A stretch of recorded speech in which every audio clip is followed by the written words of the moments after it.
Okay, I just chugged like a 300 milligram caffeine thing, and I'm gonna teach you some math. So let's get it started. That's my name. I don't know, I think his name is that. Uh, yeah, I don't know. Uh, Wait, hold on a second. Pretty sure that's my high school ID, but oh wait, forgot my initials. There you go. Yeah. There we go. Okay. Question 1. Change the order of integration and evaluate. Okay, so let's draw it out, right? So this is like square root of x is less than y, less than 1. Those are initial bounds. That's y equals the square root of x, y equals 1, dot, dot, dot, dot, dot. So everything is in between here. This is from 0, less than x, less than 1. We got 0, x equals 1, dot, dot, dot, dot, dot, dot. So it's all in here. If you want to change it up, set some stuff equal to, is equal to y, which gets you x is equal to y squared. So instead of looking at it like up and down, we look at it like left and right. So now we got 0 less than x less than y squared. And if you look at y just goes from 0 less than y less than 1. Sweet. So now we know what to do. 0 to 1, 0 to y squared. What's our initial thing? E thing, dx, dy. It's pretty simple. Let's take that out. 0 to y squared of 1 dx is equal to x. 0 to y squared is equal to y squared minus 0. If we multiply this back in, you get y squared e y cubed. That's from 0 to 1 dy. Okay, so now we do some u substitution. So u is equal to y cubed, which means du is equal to 3y squared. You have our y squared already, multiplied by 3. So you gotta put a 1/3 to cancel that out. I'm not very good at explaining math, but I'm not good at math either, so who really cares? So we get 1/3 e to the u, I guess it's not. And then we gotta put these back in here, gotta set our bounds correctly. So 1 cubed is equal to 1, 0 cubed is equal to 0. Our bounds literally stay the same. 1/3 EU 0 to 1. So we get 1/3 E minus E0, which is equal to 1/3 E minus 1. Answer choice is D. Is that correct? Yippee! Okay, next one. Find the max. This is our F on this constraint, which is G. This is we call this a Lagrange multiplier something. Yeah. Anyways, so we take our gradient of F, which is equal to the vector 1, 1, partial derivative of x, partial derivative of y. Gradient of G is equal to 2x, partial derivative of y, 4y. So we now set 1 equal to lambda. Is that the wrong way around? Lambda 2x and 1 is equal to lambda 4y. Now there's this neat trick. You can divide them, which means our 1's go away, lambdas go away. You get 1 is equal to 2x over 4y, which means 4y is equal to 2x. You can say x is just equal to 4 divided by 2, 2y. Okay, now that we have x equals to 2y, you just simply plug that back into your g equation. So let's say 2y squared plus 2y squared equal to 6. So 4y squared plus 2y squared equal to 6. 6y squared is equal to 6, which means that y squared is equal to 1, so y is equal to plus or minus 1. Now we gotta plug both of those in. So let's start with, oops, my bad guys. Y is equal to -1 first. So let's plug that back into this. X squared plus 2 -1 squared equals 6. So x squared is equal to 2 equals plus 2. Sorry. X squared plus 2 equals 6. X squared is equal to 4, which means x is equal to plus or minus 4, which gets us the critical points 4, -1, and -4, -1. Now, this one is going to get us the same result, so you can just skip the whole thing again and just go 4, 1, and -4, 1. Now that we have our 4 critical points, crit points, you just take these 4 points and plug them back into your f equation, which is very conveniently just x plus y. Okay, so let's do this one first. 4 plus -1 equal to 3. Second one is -4 plus -1 equal to, oh, sorry, not 4. Crap. I'm a bit goofy. That should be 2. Anyone that's probably not paying attention? This is why you gotta pay attention in math class. Sorry, guys. Just get that out of the way. That's goofy. Okay, so 2 plus -1 is equal to 1. -2 plus -1 is equal to -3. 2 plus 1 is equal to 3. -2 plus 1 is equal to -1. Our biggest value is 3, which is our max. So it should be A. Hip hip hooray. Cool. Anyways, evaluate the integral. So this is just x, this is y. So 0 less than x less than 1.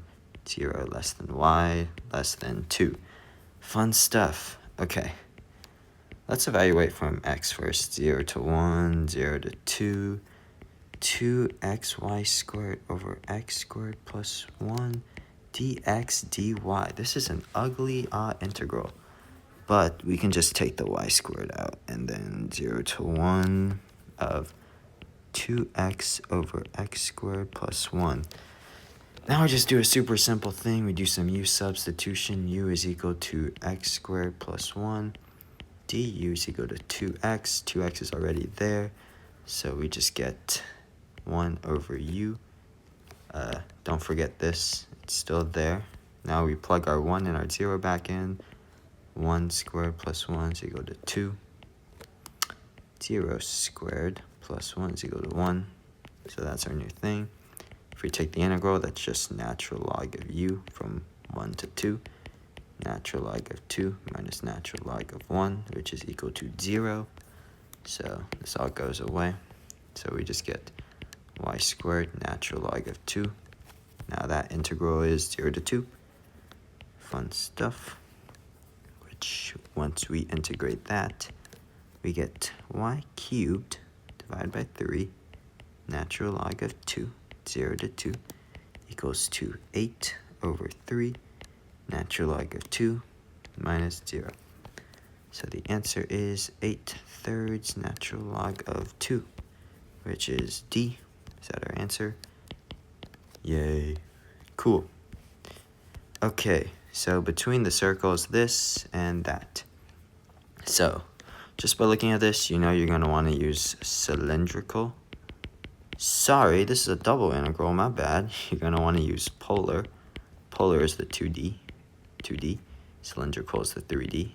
So, anyways, getting off topic. Okay, you know that r is equal to x. R squared is equal to x squared plus y squared. So we can say r squared is equal to 1, which means r is equal to 1. And we can also say r squared is equal to 2, which means r is equal to square root of 2. So that's our first bound right there. 1 to square root of 2. Those are our 2 radii. And then in order to find this, we know it's a circle. So our second one is just 0 to 2 pi, because that's a circle. So we now got e, this converts to r squared times, now remember your things is r dr d theta, which means you get er, that 1 to square root of 2 dr is equal to, you can do some u substitution, equals to 2r, so you get 1/2. This becomes 2, 1 just becomes 1, so you get 2 to 1, eu equal to eu, 1 to 2 is equal to e squared minus just regular e, which means you get e squared minus e from 0 to 2 pi. I'm going to keep the 1/2 out right now. D theta, since you just add a theta to both, you just get 2 pi e squared minus 2 pi e. And now we can multiply it by 1/2, which means you just get pi e squared minus pi e. I would usually just take the pi and the e out, but I think in our answer, yeah, it just goes pi e squared. So that's C. Hooray. Cool. Fun. Okay, which of the following does not equal the volume of the solid? So that would mean you have this 1 dV. So in these cases, you're just looking at these bounds. These bounds are very cool. And what I would usually do is I would just like look at the first bound, set it equal to. So for example, if I was doing dz, I would say z is equal to 3 minus 3x plus y. And then, as you can see, in some of these cases, that's right. And then after that, you just keep going down. You just set it equal to 0, which means 3 minus 3x plus y equals 0. So since this one is dy, you get y is equal to 3 plus, you get y is equal to, that should be negative y. You get y is equal to 3 minus 3x. That's right. And then once you set y equals to 0, 3 minus 3x, so x is just equal to 1. So we know it can't be d because that's correct. If it's y, in this case, you get y is equal to 3 minus z minus 3x, which eventually gets you the same thing. Set y equals to 0. My work is so cluttered. You get z is equal to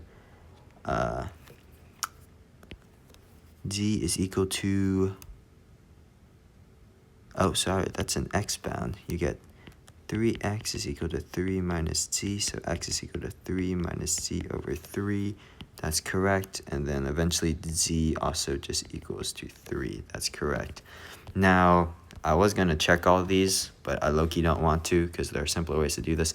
If you check this one immediately, dx, you notice that if we set all this equal, 3x is equal to 3 minus y minus z.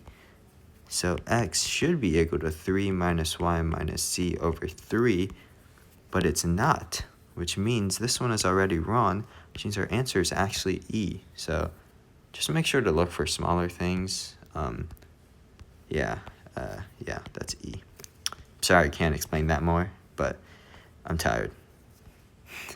Okay, evaluate between this. Okay, so you should be wanting to evaluate in what I mentioned before, cylindrical coordinates. So if you know r squared is equal to x squared plus y squared already, so z is equal to 4 plus r squared, and z is also equal to 12 minus r squared. So in this case, to find our radius, we set these equal to each other. 4 plus r squared is equal to 12 minus r squared. Okay, so 4 plus r squared is equal to 12 minus r squared, which means 2r squared is equal to 8. R squared is equal to 6. And then r is equal to, not 6, 4. So r is equal to just 2. in this case. Okay, so now we already know our bounds for r are 0 to 2. We know this is two circular things. I guess if you want to draw it, you could, it kind of looks like don't know how to draw it very well. Kind of looks like that thing. Then there's a circle in the middle, basically. But basically, I'm gonna put my r as the secondary bound and my z as the first bound. So this will go from z is equal to 4 plus r squared to z is equal to 12 minus r squared, since like that's the, it's like the bottom thing, that's the top thing, you know. I'm not very good at math, and then it's like a circle shape, so it'll be like that. 2d, remember r dr, sorry, r dz, dr d theta. So 4 plus r squared, 12 minus r squared, 2z dz, put the r out there, equal to d squared over all that, because I don't want to write it again. Just going to put my quotation marks, which means you get 12 minus r squared minus 4 plus r squared, which means you get 8 minus 2r squared. Cool. Let's bring it back over here. You get 0 to 2 of 8 minus 2r squared. Remember, the r is here now, so it is just 8r minus 2r cubed, which means when you integrate it, it's 4r squared minus r fourth divided by 4, just 2, 0 to 2. So you get 4 times 4 minus 16 over 2. 16 minus 8 equals 8. And now our front thing, 1 to 2 pi of 8 d theta is equal to 16 pi, which means that was a big integral. Yeah. Welcome to Purdue Math, ladies and gentlemen. In fact, I'm gonna put a thumbs down because I don't like Purdue Math. Yeah. Anyways, that's not gonna come to pass. Okay, rewrite the triple integral. And whoa, cylindrical coordinates again. We love cylindrical coordinates. Okay, first trick. You already know that this equals to negative r squared, and it should be e negative r squared times r dr. I guess in this case it's d theta dz. So it'll be e r negative r squared. That's right, that's right, that's right. You already know these two are wrong because no r's. Boo. Okay, anyways, here's my next trick for finding this out. You want to find theta, and if you look, dz right here, and these bounds, which equals to 0 less than x less than pi over 2. The important part that you should know is that x is always positive. So if you set up this, you can only have x in here and in here, which means it can only go from negative pi over 2 to pi over 2. In this case, we're not really going to care about this. It's just going to go like this. So you're going to want your upper bound to be pi over 2. There's only one answer with a pi over 2 as the upper bound, which is C, and that is our answer. Ta-da! Okay, 8. This is another rewrite one. Sorry, not really. This is another solve it. So I'm going to find out what my rho is first. So rho squared is equal to x squared plus y squared plus z squared. So rho is equal to the square root of all that. In this case, we see that rho squared is equal to 8, which means that rho is equal to root 8. So there's only one answer choice that doesn't have that, so this doesn't really help much. But you also know that for anything that's spherical, it should be you have your triple integral, right? And then it should be something times rho squared sine of phi. So let's check for these. Okay, this one does not have a rho squared sine phi. This one also does not have a rho squared sine phi. So now we know it's only one of these two. They already have our rho, so that's good. So let's check for our phi. So in this case, we're going to take this all the way down here. Z is equal to the square root of x squared plus y squared. Now we know that z is equal to rho cosine phi equal to x is equal to rho sine phi cosine of theta. Y is equal to rho sine phi sine theta. So they're squared, but let's first take out the square root. So let's square both of these. So phi squared cosine squared of theta is equal to rho squared sine squared phi, because x squared y squared sine theta cosine squared of theta plus rho squared sine squared of theta, of phi sine squared of theta.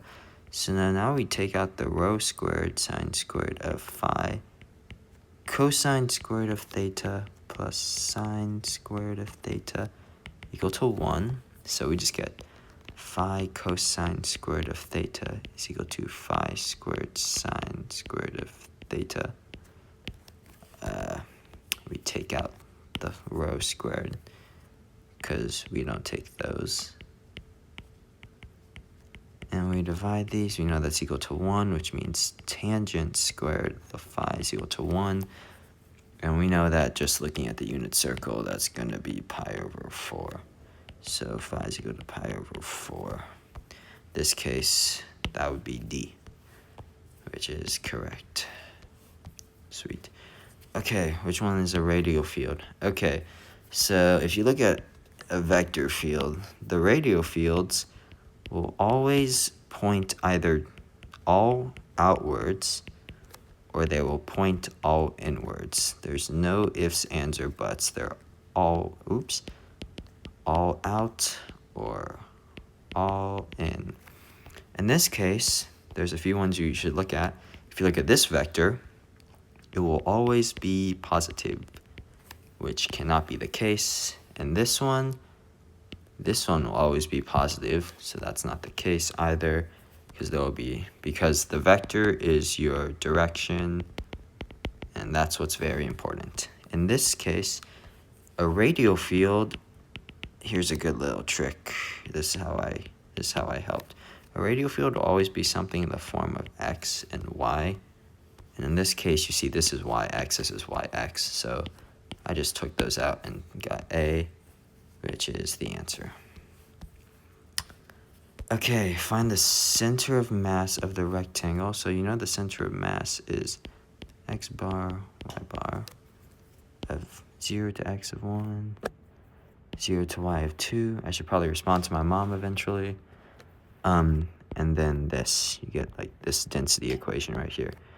So if we set it up, it's 0 to 1, 0 to 2, since this is our x bound and our y bound, and then it'll just be xy dx dy. This is to find our mass, not our center of mass, so let's just evaluate this. So x squared over 2y 0 to 1 is equal to 1/2 y. So then 1/2 y from 0 to 2 is equal to 1/4 y squared. 0 to 2 is equal to just 4 over 4 equal to 1. So it's kind of useless. In this case, I'm going to try to find out what the y bar is first. Y bar is just equal to x over m. So m is equal to 1, so it's just going to be whatever mx is equal to. as x is equal to the same integral, 0 to 1, 0 to 2, wait, yes, I'm right, times, it'll be y, so it'll be y, x, y, so you'll get x, y squared, it'll be x squared over 2, y squared, 0 to 1, you get 1/2 y squared in this case, and then 1/2 y squared from 0 to 2 is equal to y cubed, 2 times 3, 1/6 y cubed from 0 to 2, which means you get 1/6 times 8, 8/6 equals to 4/3 once you simplify it. So I'm going to bring this back up here. So we know that mx is equal to 4/3. So we know that y bar is equal to mx over m, which is 4/3 over 1, which means you just get 4/3. Let's check these answer choices out. My bad. Only answer choice with the 4/3 for the y bar part is D. And that is our answer. Sweet. Okay. Consider a spring whose shape is in the circular helix. Okay, this is another mass question, mass density question. You can just imagine it looks like this, right? It's like a weird, it's like a weird cylindrical circle helix thing. That's probably not right. I'm not good at drawing. But all you need to know is that you don't have to do too much for this. Because we know r of t, you got x, y, z here. So we know that z is equal to t over square root of 2, because there's 1 square root of 2 here. So actually, all we got to do is plug that in. So you know that 0 to t is equal to 0 to 6 pi. And then the density is 1 plus z. So 1 plus t over square root of 2 dt. So we get t 2 squared over 2 square root of 2 t squared, 0 to 6 pi, if I can write, is equal to 6 pi plus 36 pi squared over 2 square root of 2. If you do the math, you get 6 pi plus 18 pi squared over square root of 2, which I believe is the answer, E, which is correct again. Okay, now final question. Let F be a force given by your F equation, and then this, which is your R of t. So work is equal to integral R F times R prime of t dt. So let's find our R prime of t. R prime of t is equal to 1 and then 4 minus 4t. So our f r of t, you just plug in your r of t to this, is y, which is 4t minus 2t squared, and x, which is just t. So now we dot f and r prime of t, which means you get 4t minus 2t squared plus 4t minus 4t squared. Which means in the end you get 8t minus 6t squared. Now that's the integral from t equals 0 to 1, 8t minus 6t squared dt, which once you integrate that is just 4t squared. 6 divided by 3 is just 2t cubed. 0 to 1, you get 4 minus 2 minus 0, so the answer is just 2.